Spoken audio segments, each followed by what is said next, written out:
Türkiye mehvandariya nêzîkî 4 milyon penaberan dike ku piraniya wan Sûrîne ji şerê li welatê wan heyî reviyan e. Bi şêwekê qanûnî rê bi piraniya wan nahête dan ku bi fermî kar bikin. Li şûna wê neçarin di ciyên nefermî de kar dikin yên weke karê avahiyan, çandinê û xizmetkariyan da. Dema ku pandemiya vîrusa korona hatî, ji ber tedbîr û rênmayên girtinê li Tirkiyê demû dest piraniya van karan rawistiyan.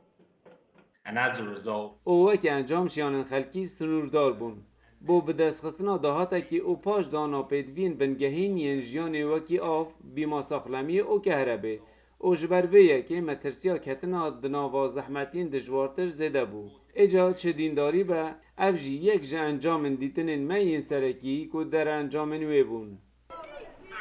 Li Lêkolîna ku heyva sora Tirkî û Federasyona Ekêtiya Komalayên Navnetewiya Xaça Sor û heyva sor encam dayî, derketiye ku deynên penaberan li sala borî 5 sedê zêde bûne. شیوه و مقدار خوارنا خلکی دخوار کمتری لحاد. جبر کو او د دست وان دایه. خدمتکاریان وان درنگ دکتن او ایدی دکتن دتنگاسی دا بودانا کریا خانین خو.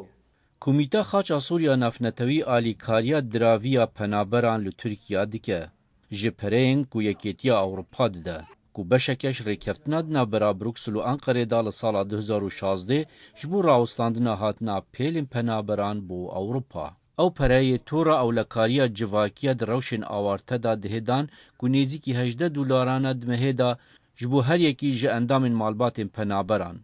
Daxifnaxweya roja înê da Seroka Komisyona Yekêtiya Ewropa soza şandina parekî zêdetir da. Plan dikin ji bo terxankirina 3 milyar euroyên zêde ji bo piştevaniya penaberên li Tirkiye heta sala 2024. Penaberên li Tirkiye dikarin vaksîna vîrusa korona werbigirin. Bihêviye ku vê mehê rênmayên vîrusa korona li Tirkiye siz dibin, da ku vekirin bibe delîvek ji bo penaberan ku bikarin pitir diravî bi dest bixin.